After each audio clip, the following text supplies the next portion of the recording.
amigos, buenas tardes. Hoy día ya es 25 de julio del 2020, estamos en un día sábado de descanso familiar y los quiero invitar al primer programa de Un Paso al Frente.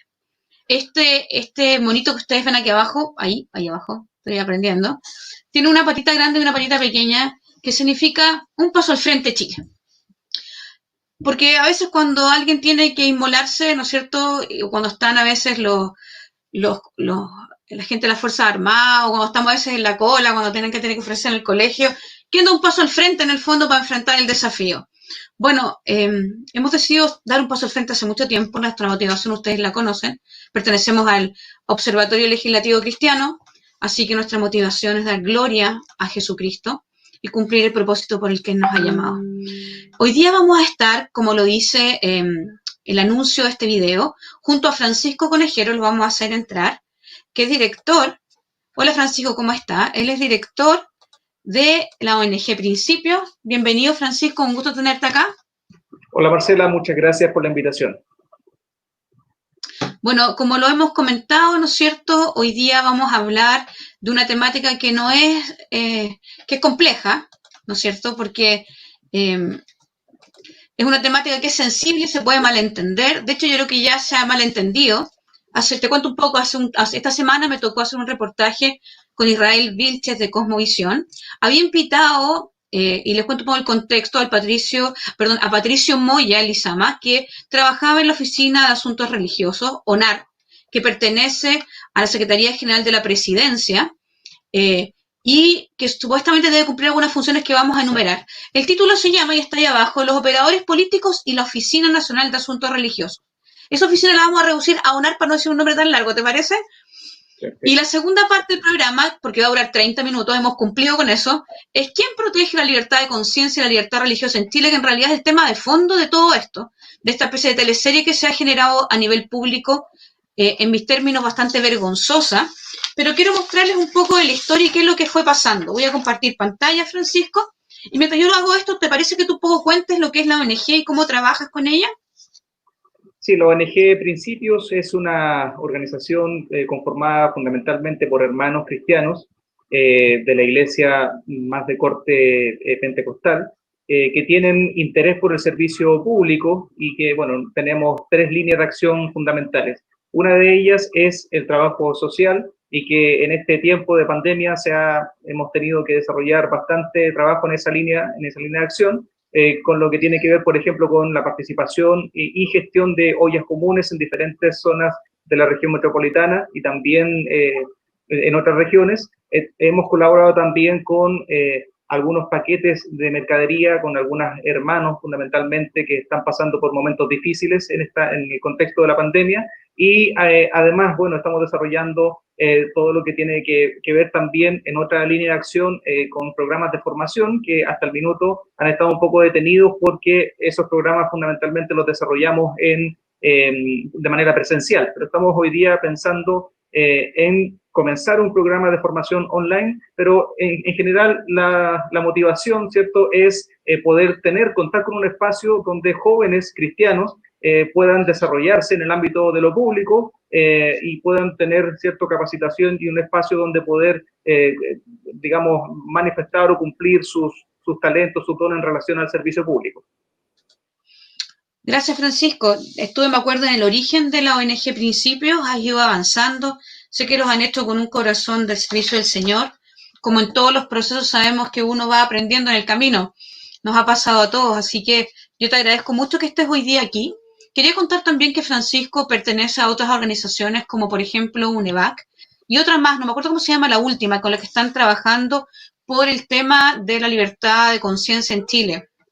La coordinadora de organizaciones cristianas evangélicas, o sea, coordinadora de organizaciones pentecostales de Chile, COEP es la sigla. Ahí hay una serie de agrupaciones pastorales de distintas, hay ONGs, está también participando nuestro colegio virtual Betel, y bueno, todas estas agrupaciones concordamos en poder crear esta coordinadora para hacer frente a lo que hoy día nosotros creemos que son tremendas injusticias contra la iglesia evangélica y algunos ministros de culto. Ok, con esa introducción, ¿te parece que veamos cómo se fue dando esta noticia de la desvinculación de algunos personeros evangélicos voy a hacer una separación, siempre lo hago y te pido las disculpas del caso. Si bien entendemos que la iglesia cristiana es la iglesia de Dios, yo en Chile, por lo menos, hago una separación radical entre la iglesia evangélica, como la entienden todos, y el pueblo de Cristo, entendiendo que cuando muchas dicen iglesia evangélica, son el cuerpo de Cristo, pero en general porque había una autorización política, una manipulación del nombre, y de verdad, muchos de los que se dicen evangélicos, la verdad es que ni siguen los principios de Dios, ni la escritura es el fundamento ni de sus vidas ni de su expresión civil. Contarte, mira, esto fue la primera noticia de la radio Bio Bio, en realidad salió más de un medio, donde dice, diputado UDI acusa que el gobierno pidió renuncia a su cercano en represalia por votar el tema del 10%. Dame un cachito que voy a cerrar mi WhatsApp acá, porque si no... Entonces Pedro Pablo Álvarez reclama que tenía una persona en una determinada región, que había alguien cercano a él, lo había puesto en este cargo político, y resulta que después de que él votó a favor del 10%, hubo una represalia respecto del gobierno, y como él dice sus palabras, le cargaron a esta persona y no a él. Que me lo carguen a mí, dijo él, no que se lo carguen a esta persona que no tiene ninguna culpa. Voy a dar los datos generales. Después, dentro de todo esto, también se mencionó a Patricio Moya Lizama, que era parte de la Oficina Nacional de Asuntos Religiosos, la ONAR, y que también, al parecer, fue desvinculado en el mismo periodo. El tema de esto, Francisco, es que no quedó aquí, sino que esta persona lo que hizo, voy a cambiar la página, me tienen que tener un poquito de paciencia porque estoy recién aprendiendo, vamos a ir a ver la carta. Posterior a esto, aparece una carta abierta al presidente Sebastián Piñera, Echeñique, donde se le informa que esta persona le reclama al presidente que ha sido desvinculado por una razón injustificada, y es que en el fondo no consiguió, hasta ese tiempo no sabíamos todos los datos, que no consiguió en el fondo lo que le habían pedido, y que en el fondo era una represalia sin ningún sentido respecto de su trabajo en la UNAR, y esto es una represalia por la gente evangélica. Sabemos que Leonidas Romero, Eduardo Durán, y no me acuerdo si Francesca lo hizo, votaron a favor de sacar el 10% de las FP. Entonces él dice... Primero se abstuvo la diputada Muñoz, y en la segunda votación votó a favor. Entonces dice, estimado señor presidente, usted impulsa medidas para lograr la menor cantidad de finiquitos en las empresas. Sin embargo, la sobreideologización de algunos funcionarios que ostentan altos cargos en su gobierno han evidenciado un pésimo manejo político tomando medidas contrarias a su discurso. Esta es la situación. Me pasan la cuenta porque diputados de mi confesión religiosa evangélica votaron a favor del proyecto de retiro del 10% de los fondos previsionales. El tesoro político lo tiene que pagar alguien para presionar indebidamente a un sector determinado. Y han optado por despedirme a mis 61 años a solo 4 de pensionarme. No tengo influencia, ni herramientas, ni musculatura para revertir esta gran injusticia. El día viernes 10 de julio, siendo las 14 horas, un emisario del Ministerio de la SECPRES visitó mi domicilio para notificarme mi desvinculación laboral. Nótese que la votación fue muchos días después. ¿Me siguen? Sí. La votación no fue el día 10 de julio, el viernes 10 de julio, para notificar mi desvinculación laboral. El hogar es sagrado para todo hombre. Estaba cumpliendo un intenso, controlado y eficaz teletrabajo. Fui destacado por mi labor, compromiso y entrega al servicio. Había recibido reiteradas congratulaciones por mi desempeño, causando muy buena impresión en las jefaturas anteriores a la llegada del actual ministro de SECPRES y su jefe de gabinete.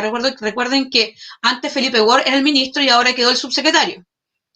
No cambiaron a la persona que está sobre la SECPRES, que es Max Pavés. Junto con ello, y por los mismos motivos expresados, existen advertencias de más desvinculaciones de gente leal y comprometida. Somos parte del pueblo evangélico que lo apoyó, y hoy este pueblo está bajo amenaza. Nótese aquí, Francisco, puedes ir diciendo cosas al respecto. Lo primero es que me parece impresionante, o sea, yo no sé si él se da cuenta, lo primero que hay que traer aquí no es un tema con este pastor que yo no lo conozco. Creo que lo he visto alguna vez en alguna reunión. Solo tengo los antecedentes de lo que él declara y de lo que esto significa. Porque él está diciendo acá y está acusando que hay un tráfico de influencias dentro del gobierno, que él está pagando los platos rotos de algo que hicieron otras personas, y por lo que a él le pasó está diciendo que el pueblo evangélico está bajo amenaza. Amenaza de que los echen, supongo. y que hay otros que han recibido las mismas advertencias de desvinculaciones. No hemos sabido de más desvinculaciones, solo de una más, perdón, de dos.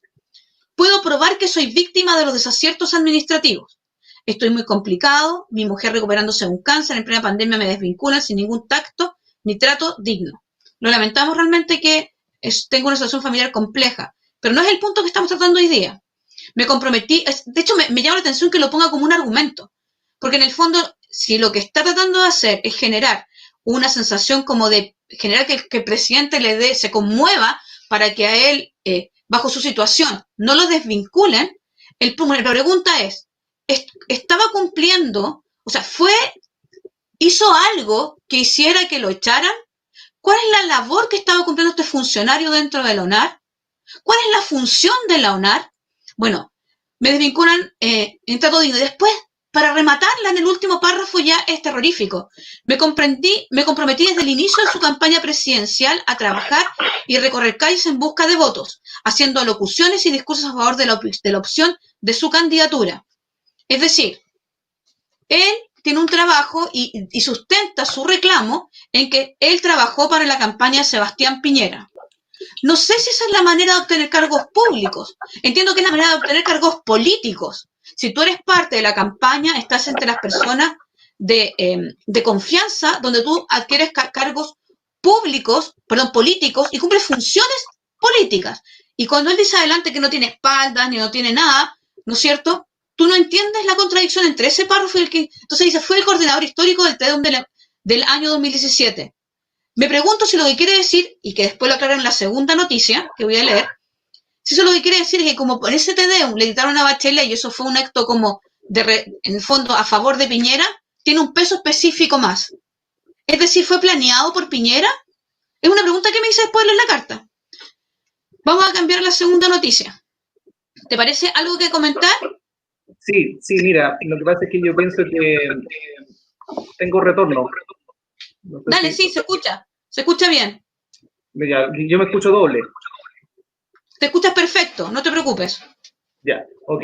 Entonces lo que te quería decir es que tú haces una separación, una división pedagógica súper buena, a mi entender. Cuando partes comentando, partes diciendo que hace la división entre la iglesia del Señor y el resto de las iglesias evangélicas, entre comillas, y dando como una crítica, digamos, al concepto de evangélico. Yo creo que eso es súper claro y bueno, a propósito del caso, porque efectivamente hay cierto, todo este escándalo público a partir del caso de don Patricio Moya, da cuenta o evidencia o muestra, ¿cierto?, la realidad que pasa hoy día la iglesia evangélica. Y esa realidad tiene que ver con que se ha utilizado la iglesia evangélica con fines electorales, pero no toda la iglesia evangélica, sino que una parte. Y yo diría que esa parte tiene que ver con las iglesias más que están institucionalizadas. Y no todo tampoco las iglesias, sino que un grupo. Y el problema es que este grupo de iglesias o de pastores o de supuestos representantes,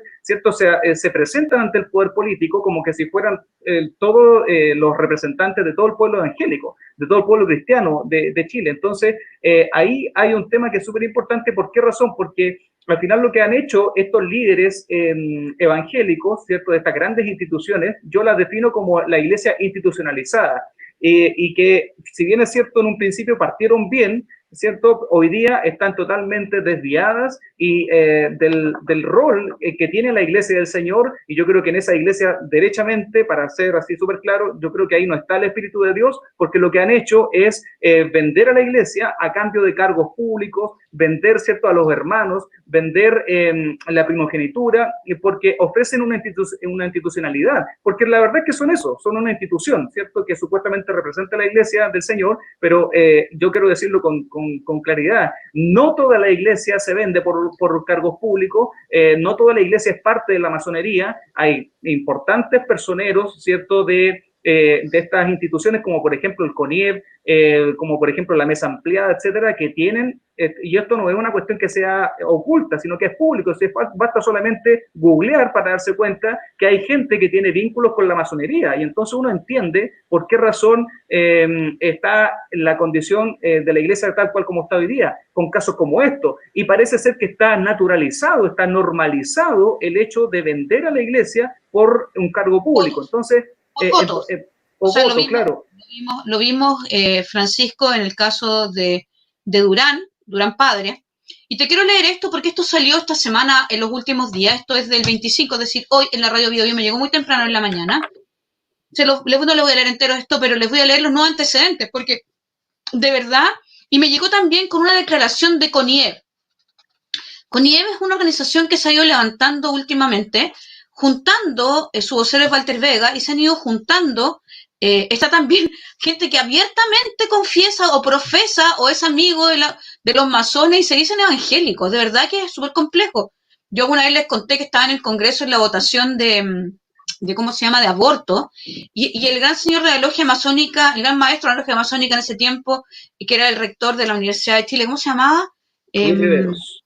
Luis Riveros, dice: yo no sé por qué ustedes me invitan en el momento en que exponen las iglesias, porque yo estoy por sobre, o sea, no, en el fondo dijo eso, no dijo que estaba por sobre, dijo, porque yo no soy una confesión religiosa, porque aquí tengo a mi hermano, estaba al lado Francisco Rivero, estaba al lado Emiliano Soto, aquí tengo a mi hermano Francisco Rivero, tengo aquí católicos, hay masones católicos, evangélicos, judíos, masones. A ver, yo no voy a hablar por las otras congregaciones o las otras fe o las otras doctrinas, pero la escritura es súper clara respecto a la fe del cristiano.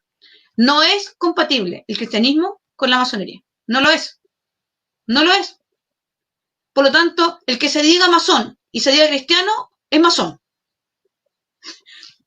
No hay más. No hay mucha gente que está infiltrada, que es de la parte de la masonería y están dentro del liderazgo de la Iglesia Evangélica y justamente, curiosamente, son parte de estas organizaciones, ¿cierto? Exacto. Entonces, la masonería dice que no son una religión, que ellos están por sobre las religiones, pero la verdad es que para definirse como una religión hay que tener dogmas, hay que tener doctrinas, hay que tener liturgia, y ellos tienen dogmas, ellos tienen doctrina, ellos tienen liturgia, y tienen, la verdad es que es bien difícil que una organización que tiene dogmas, doctrina y liturgia no se defina como una religión. Entonces, evidentemente, como tú lo dices, Marcela, evidentemente aquí hay, por decirlo en un lenguaje moderno, hay conflicto de interés, digamos, los que son parte, ¿cierto?, de la masonería y forman parte también de las cúpulas de la Iglesia Evangélica, que es muy importante remarcar este punto, no representan a la mayoría de la gente cristiana que busca al Señor con sinceridad, que ama al Señor, que busca de la presencia del Espíritu Santo de Dios.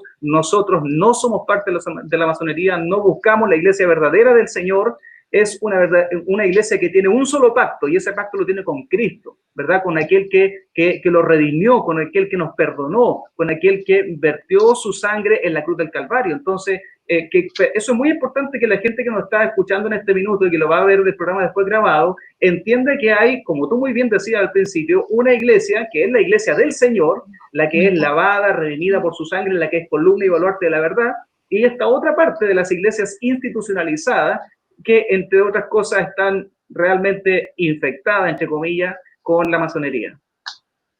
Bueno, Francisco, mira, vamos a pasar a la segunda parte. Quiero un poco leer, no lo voy a leer de aquí, lo tengo en un Power, lo resumí en un PowerPoint, pero quiero que lo vean. Dice aquí, y es Patricio Moya Lizama, da una entrevista, porque lo citan, entre comillas, la radio Bio Bio, dice relato a Bio Bio, dice el día 8 de julio, es decir, 2 días antes que lo desvincularan, en la tarde me llama parte del Ministerio del Interior para que intercediera, o sea, un funcionario de la ONAR, después ver que tiene unas funciones bien específicas, lo llama para interceder frente a un diputado a fin de que no votara a favor del 10% de retiro de fumo provisional. Yo me podrían pedir lo que quisieran, pero hasta ahí no hay problema. Acto seguido uno dice, no, sabes que está fuera de mis funciones, yo no puedo llamar para presionar porque no es mi rol. Le hice ver a este diputado, dice él, que se abstuviera de votar en contra o de alinearse a favor del gobierno. Y el diputado me dice que lo ha meditado mucho y que no se va a dar vuelta a la chaqueta. Finalmente, el congresista, el que intentó convencer de votar a favor del proyecto, retiró, aprobó la iniciativa junto a otros diputados del mundo evangélico. Pocos días después, un enviado al ministerio, Claudio Bravo, llegó hasta su domicilio para notificarle su despido. Y aquí viene lo incomprensible, porque no tiene nada que ver una cosa con la otra. Evidentemente, teniendo más de 60 años, que me despiden en plena pandemia, bueno, es una tragedia, ¿no es cierto? Parece una vendetta. Esto lo hizo Claudio Bravo, que trabaja con Bloomer. Claudio Bravo no era el que era que tú me habías dicho que pertenecía a una organización que se dice también cristiana. No, al ministro no, es Perdón, el sí, jefe tenés de razón. gabinete. El jefe de gabinete del ministro Alvarado pertenece a una organización que se dice cristiana, ¿cierto? Pero yo creo, mira, a propósito de lo que comentó ahí, lo que dice don Patricio Moya es una interpretación que hace él respecto de su desvinculación de la ONAR. Exacto. Pero uno que está desde afuera observando, mirando todos estos escándalos ya que no son nuevos, sino que se repiten a lo largo de los años, digamos, de estas iglesias institucionalizadas que tienen pactos con la masonería, lo que uno puede ver de afuera es que hay disputas de poder y que tienen que ver con una organización, ¿cierto?, que hoy día está enquistada en el poder y que son parte de las iglesias carismáticas o llamadas también o reconocidas como neopentecostales, que tienen su doctrina centrada en el tema de la prosperidad. Entonces, vale la pena señalar que el anterior encargado de la Oficina de Asuntos Religiosos era parte de esta organización y por las presiones de CONIEV, otra agrupación que se llama Confamilia, esta persona, el antiguo director de la ONAR, tuvo que verse obligado a renunciar, no sin dejar el gobierno, porque esta persona está hoy día trabajando en el gobierno con el mismo sueldo que tenía en la Oficina Nacional de Asuntos Religiosos de más de 3 millones de pesos. Entonces, uno se pregunta ahí, ¿cuál es el sentido? ¿Por qué están ahí en esos puestos recibiendo? Y parece ser que al final lo único que les interesa es el dinero, ¿cierto? Porque ¿a quién no le gustaría ganar de más de 3 millones de pesos? Esa persona no fue vinculada. ¿Mm? Francisco, mira, es relevante que la gente entienda que, porque alguien acusó faranduleo. De hecho, que el programa que hicimos con Israel fue como farándula. Que la gente entienda que aquí hay personas que manipulan a la iglesia con fondos públicos es extremadamente relevante. Y que la Y no organización... solamente eso, sino que ahora se van a presentar como candidatos después. Absolutamente, pero me refiero a que hay una oficina creada con una función y con un objetivo, y ese objetivo no se está cumpliendo. Quiero llevarte a la declaración que hizo CONIEP de parte de Walter Vega. Dice, una mala decisión del gobierno, sin entender que la Iglesia Evangélica ha respaldado a la centro derecha y a las elecciones donde el presidente Piñera salió con más de un 55% de porcentaje. Yo creo que en un 80% del pueblo evangélico todo votó por él. Primero, eso no es real. No sé dónde saque esa cifra. Es muy fácil generar estos tipos de discursos. No es medible. El pueblo evangélico en general no escribió, o sea, no escribió ni a Kast y tampoco escribió, un grupo sí fue convencido, ni escribió a Piñera. Yo no voté por Piñera y soy cristiana evangélica. Yo no voté por Piñera. Entonces, no voté por nadie, porque nadie pensó tampoco que voté por el otro candidato. Yo me abstuve de votar, que por parte de mis derechos, no tengo por qué hacerlo público, pero porque tenía un tema de conciencia, conocía quién era Piñera, por lo tanto no iba a votar por alguien que sabía que iba a hacer esto, pero más que por todo eso, porque el Señor me avisó que iba a ser peor el remedio que la enfermedad y que los cristianos no podemos participar del mal menor. Hoy día hay muchos que están arrepentidos. Si para eso sirvió de algo, para que entendieran que el reino de los cielos se mueve bajo otros principios, bueno, el costo ha sido extremadamente alto. Pero quiero que vean arriba, o sea, en el fondo, esta desvinculación. Espera, tengo un cachito. Y en CONIEP lo que dicen es que hay una razonable molestia con la figura presidencial. Yo no estoy molesta con el presidente porque desvincularon a Patricio Moya, no es mi tema. Ni la iglesia está centrada en la presidencia de la República, estamos centrados en el reino de los cielos. Esto no entender y hablar, y lo peor es que generan una imagen del pueblo de Cristo que está aquí, como tú, ONG, por ejemplo, que yo sé que hoy día estuviste ahí repartiendo alimentos, están con ollas y todo, y muchos más. El trabajo que se hace con la gente en las cárceles, gente que nadie visita, el trabajo que se hace con los niños abandonados. Por tanto, de verdad es una vergüenza esta teleserie. Quiero pasar, al tiro vamos a hablar de lo que nos comprometimos a hablar, porque tenemos que terminar ya, pero te quiero mostrar, y le quiero mostrar a la gente, para que vea, quizás lo más grave, que tú me lo comentaste en la mañana, tengo que decir que esta segunda parte se le ocurrió a Francisco Conejero, no se me ocurrió a mí, porque Así que yo lo único que hice fue armar, como tomar lo que él me había comentado y un poco mostrar. ¿Se ve, Francisco? Sí. Ya, esto lo saqué de la Oficina Nacional de Asuntos Religiosos. Dice, ¿quiénes somos? El 20 de febrero de 2020. Está súper poco actualizada, de hecho no tiene cabeza la oficina en este momento. La Oficina Nacional de Asuntos Religiosos se creó con el objetivo central de promover desde una perspectiva de Estado el goce del derecho a la libertad religiosa, garantizada en la Constitución Política de Chile, en la Constitución Política de la República.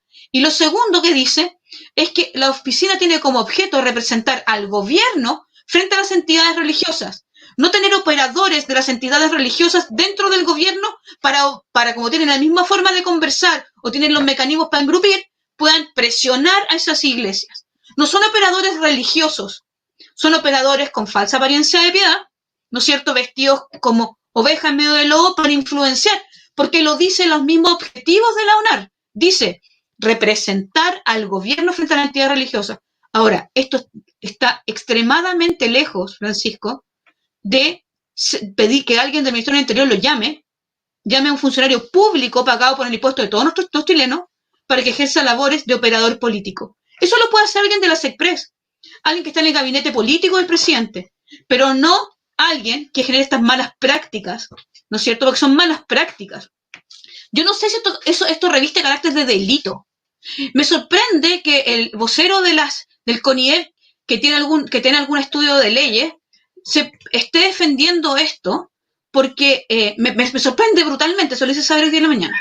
Me sorprende porque esto es un tráfico de influencia y ocupar en el fondo a alguien, ¿no es cierto?, que tiene un rol y presionarlo para que presione a los de su sector. Hasta donde entiendo, hoy día también lo dice el diario, él pertenece a RN, es militante de un partido político. La gente que trabaja con él lo sabe. O sea, la UNAR hoy día cumple sus funciones o no.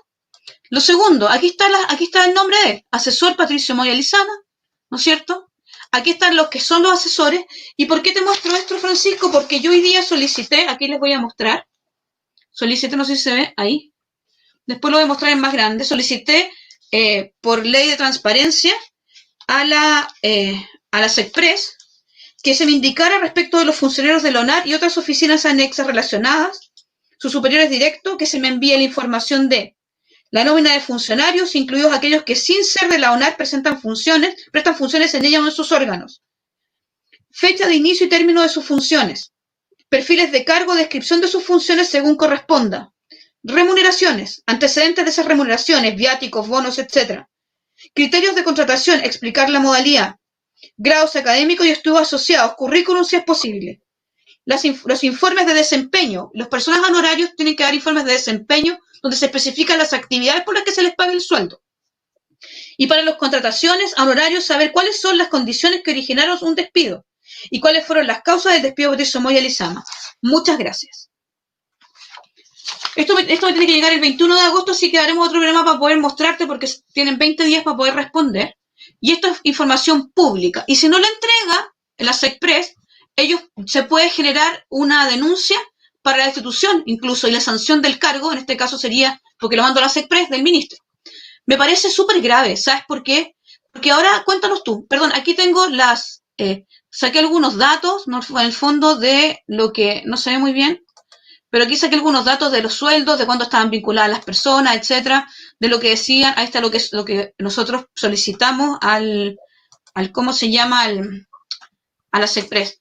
Pero ahora vamos a hablar quizás de lo más central, y es un poco la realidad que está viviendo hoy día las iglesias cristianas, la persecución religiosa que estamos viviendo, la vulneración de nuestros derechos constitucionales como confesión, o sea, como de conciencia, diría yo, y de religiosa. ¿Y quién nos va? O sea, es como el terreno colorado, sí. ¿Y quién nos está defendiendo? Bueno, nosotros nos defiende Cristo. Pero Cristo, el Señor, ha generado instancias para esto. Así que yo coincido contigo en dos cosas. Uno, que hoy día hay que fiscalizar y hay que proponer. Te dejo la palabra, Francisco. Muchas gracias, Marcela. Bueno, respecto de lo que comentabas delante en relación al comentario de Walter Vega, él hace una interpretación, nuevamente, yo estimo que él se refiere a la cantidad de votos que obtuvo en el balotaje el presidente Sebastián Piñera, ¿cierto? Y que efectivamente fue una votación histórica y que hubo mucha gente que nunca en su vida había votado, que en esta oportunidad fueron a votar, teniendo o esperando, y nosotros podemos interpretar, ¿verdad? O pensar que esas personas fueron parte del mundo cristiano evangélico que esperaban que hubiera un cambio, pero muy lejos de eso. Hoy día un cambio en el sentido lo valórico, porque el anterior gobierno de la expresidenta Michelle Bachelet fue por un camino totalmente antivalórico, antivida, antifamilia. De hecho, dejó presentada horas antes de dejar su gobierno una reforma a la ley de culto muy perjudicial para el pueblo evangélico. Y ¿cómo se llama? Entonces nos esperaba gran parte del pueblo evangélico que Sebastián Piñera fuera un presidente más valórico. De hecho, él mismo lo dijo en su campaña, que iba a respetar la familia, que no iba a promover la ley de identidad de género, y lo que vimos nosotros fue totalmente lo contrario. Fue que un año después de su gobierno, el comité político en pleno estuvo haciendo presión para que se aprobara la ley de identidad de género, cuando en campaña dijo absolutamente lo contrario. Entonces, lo que yo entiendo que hace Walter Vega es un poco interpretar, ¿cierto?, estos números, pero evidentemente, como tú señalas, no se puede, digamos, sistematizar. No hay un estudio serio que diga relación con la cantidad de votos que obtuvo el presidente Piñera en el balotaje. Entonces, ahí Walter Vega nuevamente se equivoca, ¿cierto?, en ese punto, y se equivoca también al respaldar una práctica que yo entiendo que su propio partido, el Partido Republicano, ha rechazado. José Antonio Kast ha dicho públicamente que no está de acuerdo con el tema del cuoteo político, y lo que se ha convertido la institucionalidad de la UNAR es justamente en una trinchera donde se paga en un espacio donde se sirve, ¿cierto?, para pagar favores políticos, ¿verdad? Al final eso es la UNAR. La UNAR hoy día tiene, la verdad, que una utilidad bien precaria, tiene una institucionalidad también bien precaria, que no le permite tener ninguna capacidad de decisión. Depende, ¿cierto?, en este caso de la Direpol, que hoy día está dirigida por un católico, un acérrimo católico, ¿verdad?, Max Pavés en ese caso.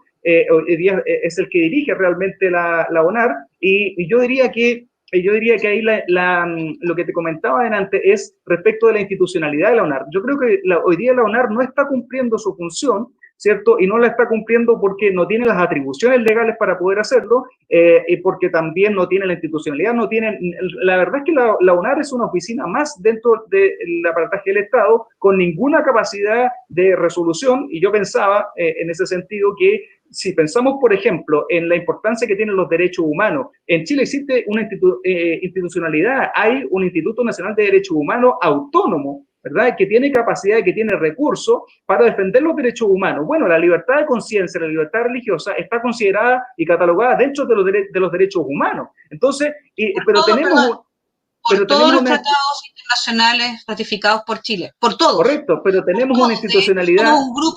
Somos el grupo perseguido y vulnerado y discriminado con mayor estadística a nivel mundial y con certeza. Exacto, pero no tenemos la institucionalidad que pueda, y ahí viene tu pregunta, ¿cierto? ¿Quién nos defiende? No es que estemos buscando una defensa espiritual, aquí estamos buscando una institucionalidad, ¿cierto?, que no sirva solamente para pagar favores políticos, porque digámoslo, no es solamente hoy día Patricio Moya, el antiguo gobierno de la presidenta Michelle Bachelet, la oficina de la UNAR, lo mismo, era una oficina para pagar favores políticos, para meter a operadores políticos evangélicos, católicos, porque yo creo, desde mi punto de vista, que quien realmente dirige la UNAR no es la Iglesia Evangélica. Hoy día, tú decías ahí que públicamente la UNAR está descabezada, pero nosotros enviamos un correo institucional preguntando quién era el director de la UNAR actual, y nos respondieron que la persona que dirige actualmente la UNAR es Óscar Almazán, que el gobierno, no sé por qué razón, todavía no lo hace público, pero Óscar Almazán, el pastor Óscar Almazán, aparece hoy día como director de la UNAR. Ahora bien, con esto termino para darte el pase.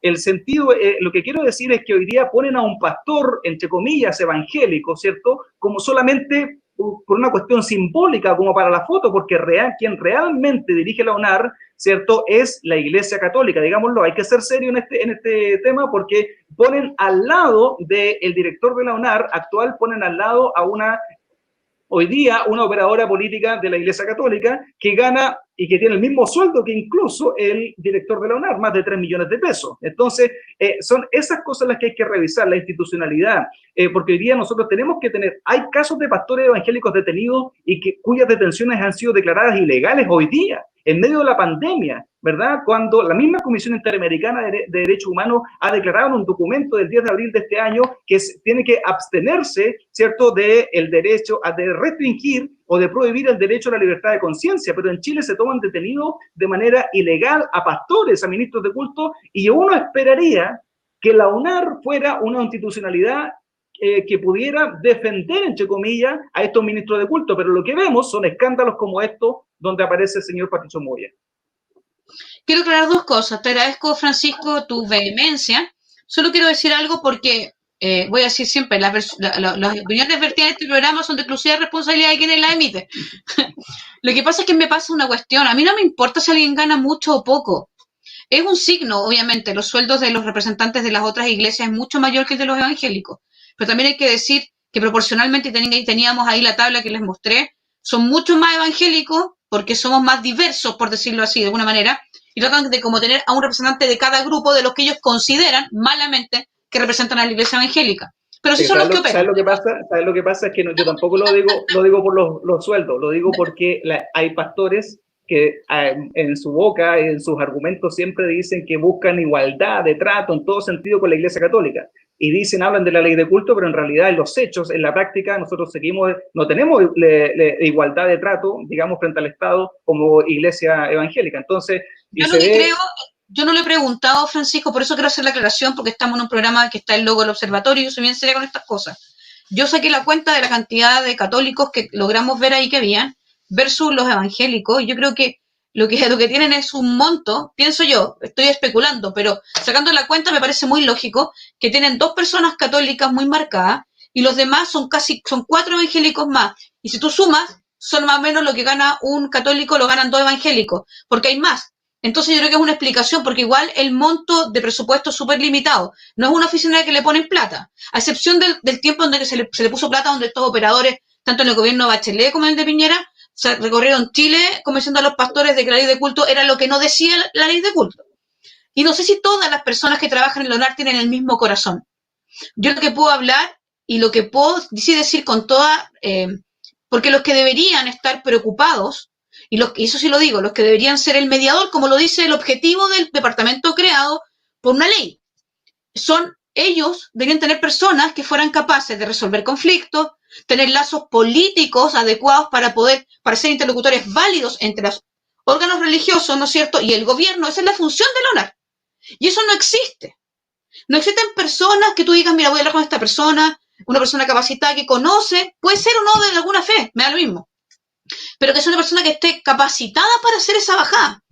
Y tal como tú dices, hoy día, yo escuchaba, no me acuerdo, pero tú te acordabas, que era, creo que una noticia que leí hoy día o ayer, donde había un seremi que se paró y dijo, no va a haber ninguna, si ustedes creen que van a poder hacer reunión a libertad religiosa, y da una declaración. Yo decía, este caballero está en un cargo público y no tiene idea de lo que dice la Constitución.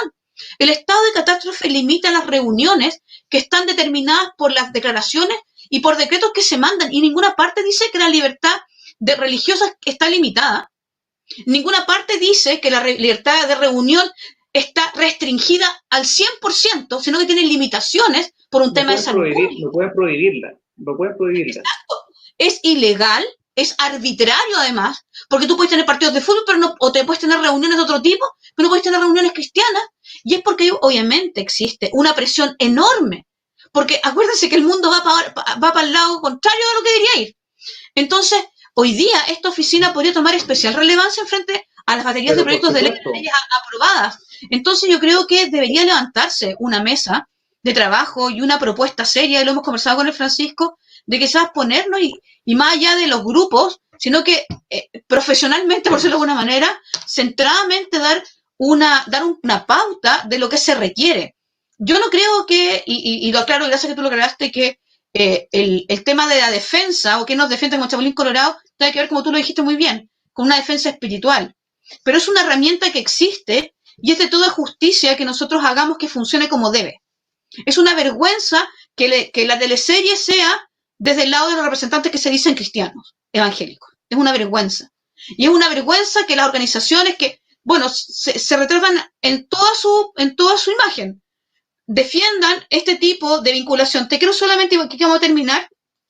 Sí, solamente te voy a comentar un poquitito, Marcela, sí, perdóname, yo sé que estamos pasados, súper pasados en la hora, pero solamente decir ahí en relación a lo que tú dices es que yo creo que el objetivo de la UNAR dice relación con que esa oficina se supone que representa al gobierno ante las iglesias evangélicas. Exacto. Partiendo desde ahí está el problema mayor, porque ¿cómo podría el gobierno buscar una representación si la clase política es absolutamente ignorante respecto, por ejemplo, del mundo evangélico? No saben, y por eso que les sirve cualquier micro, digamos, perdonando el lenguaje coloquial. Se presenta con IEV, estos son los representantes. Se presenta la mesa ampliada, estos son los representantes, cuando no representan a nadie. Si Emiliano Soto no representa a nadie. El CONIEV es una parte de un grupúsculo pequeñísimo, ¿te fijas? Entonces, lo que yo pienso que en ese sentido, partiendo desde el objetivo, desde la Oficina Nacional de Asuntos Religiosos, se establece mal el objetivo, porque debiera ser al revés, debiera ser que la Iglesia evangélica tuviera sus representaciones dentro de un organismo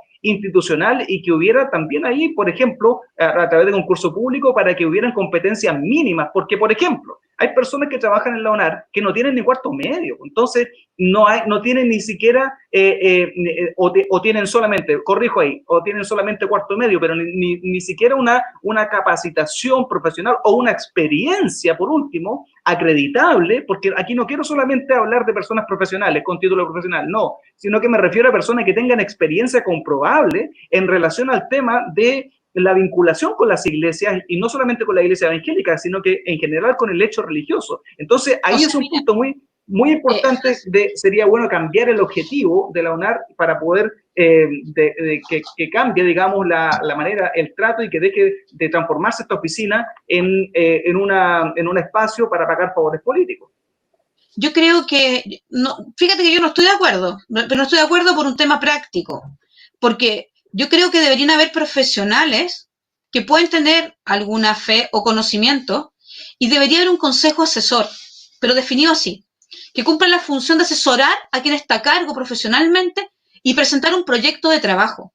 Y debería existir obligatoriamente una mesa de trabajo de las distintas fe, por decirlo de alguna manera, y de aquellas que no se consideran, porque además la oficina no solo ha provisto o ha promocionado el cambio de la ley de culto, también un código de ética. Y ese código de ética es ecuménico. Y es ecuménico contrario a toda la fe cristiana. Entonces es súper complejo. Por eso es que ellos tienen su planificación en todo caso. Por eso creo que sí, pero es una planificación absolutamente política, no consensuada. Mira, todos los ministerios del gobierno tienen un COSOC, un Consejo de la Sociedad Civil. Yo no estaría en desacuerdo, por ejemplo, que el pastor Patricio Moya fuera un consejero de la sociedad civil. En ese contexto, de ceder cosas no les pagan, ¿cachai o no? Depende de la validación de sus iglesias, ¿cachai? No tienen hartas restricciones los consejeros. Y por lo tanto, cuando él hable, tiene que ser juzgado y en el fondo el respaldo y tener las competencias para poder participar realmente. Entonces, ¿por qué? Porque si, de verdad, a menos que nosotros quisiéramos levantar, ¿no es cierto?, que es otra cosa, una especie de, como tú lo mencionabas, un Instituto Nacional de Derechos Humanos, pero específico para la libertad de conciencia y la libertad religiosa, que hoy día yo creo que es extremadamente necesario, y plantearlo como un estamento paralelo, pero vinculante al sistema público. Ahora, lo que estamos conversando tú y yo son conversaciones serias, son propuestas serias que van más allá, ¿no es cierto? No es farándula. No es farándula. Entonces, hoy día... Pero Marcela, solamente para clarificar ahí, se necesita para que las instituciones, por ejemplo, el INDH, el Instituto Nacional de Derechos Humanos, tiene COSOC. ¿Y por qué tiene COSOC? Porque tiene una regulación propia, porque es un organismo autónomo, ¿verdad? Sí. Pero la Oficina Nacional de Asuntos Religiosos no es un organismo autónomo, sino que es dependiente de la DIREPOL, de la Secretaría General de la Presidencia de la República. Entonces, no tiene ninguna facultad. Lo que aquí se requiere es realmente enviar una iniciativa, un proyecto de ley que sea patrocinado, ¿cierto?, por el presidente de la República, un mensaje para hacer una reformulación, ¿cierto?, a la Oficina Nacional de Asuntos Religiosos para que tengan autonomía y para que pueda tener capacidad de tomar decisiones, porque si no se trata, aquí va a seguir siendo, vamos a seguir teniendo casos como Patricio Moya de aquí hasta a la posteridad, digamos. Ahora, yo comparto contigo y con eso tenemos que terminar. Solo quiero leer una declaración que hizo hoy día pública, la hice por WhatsApp, pero se viralizó igual. Y quiero aclararla, solamente la quiero leer, es muy corta. Dice, es verdaderamente una vergüenza esta declaración por parte de este concilio. Ellos no representan a la Iglesia Evangélica. Usando el nombre de Cristo, obtienen un cargo público para cumplir una función de operador político, este funcionario. Como él mismo confiesa. Y ahora esta agrupación reclama porque lo despiden. El mundo es al revés. No importa la elocuencia con que usen el lenguaje para justificar lo injustificable. Las motivaciones son hacer un punto político con los principios, métodos y espíritu que usan todos a quienes ellos critican. Entraste a la cancha del enemigo y estás jugando con sus mismas reglas. El fin solamente puede ser muerte y destrucción. Aunque se vistan de piedad, sus frutos están mostrando lo que hay en su corazón. Despierten, hermanos, que no los engañen. Los antecedentes son claros y los aporta el mismo desvinculado. Era un operador político que recibía órdenes para cambiar el voto de diputados, es decir, ejercer presión política al pueblo evangélico según lo ordenaba el gobierno. Impresentable. Y por eso le pagaban. No hizo la pega política y lo echaron. Y lo que pretende CONIEV y respalda es perpetuar esto. Walter Vega es un representante del Partido Republicano. Todos los jueves, junto a la vicepresidenta de Republicanos, partido de José Antonio Kast, hace un programa online Republicanos 21. ¿No era que Kast estaba en contra de los pitutos políticos y el tráfico de influencia? ¿No era ese uno de los eslogans de su campaña? Me gustaría que José Antonio Kast se pronunciara respecto a este caso y uno de sus representantes que pide continuar con un modelo de cueteo y operación política impresentable, sobre todo para aquellos que se dicen que ser cristianos. Te agradezco, Francisco. No, espero que no sea el último. Sé que vamos a tener uno de la ESI luego, que es el otro programa que se llama Mitos y Realidad. Y te agradezco la claridad que siempre tienes y el corazón que tienes para defender la fe bíblica, la fe en Jesucristo, sin bulla y sin matices y sin tibiezas. Eso se agradece realmente, de verdad que se agradece. Así que un comentario y te despides. Porque estamos sí, en el límite. No.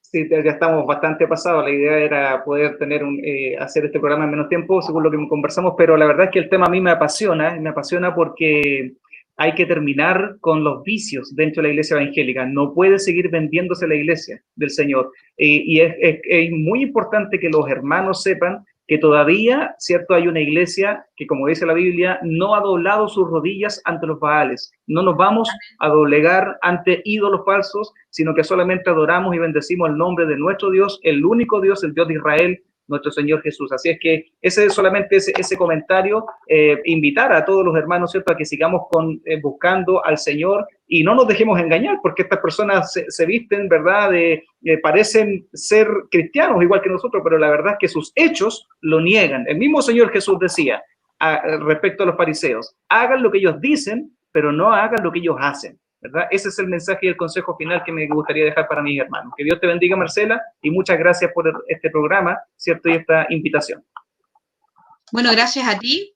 Decirle a todos que el próximo sábado, a la misma hora y en el mismo canal, Observatorio Legislativo Cristiano en YouTube, vamos a tener un nuevo programa, no sé qué tema, depende de lo que pase en la semana. No todos van a tener que ver con el tema cristiano, evangélico o religioso, a veces vamos a tocar otros temas, pero así que por favor suscríbanse y difundan. Es importante que la gente se entere. Y yo también quiero terminar con algo que es un aporte de mi esposo que está aquí escuchando y dice: ¿no será tiempo de separar el trigo de la cizaña?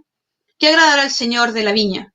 Entonces, yo creo que es eso también. El Señor viene pronto y es nuestro anhelo, nuestro deseo, nuestro principal consuelo, nuestra esperanza, y Él va a cosechar y va a separar el trigo de la cizaña.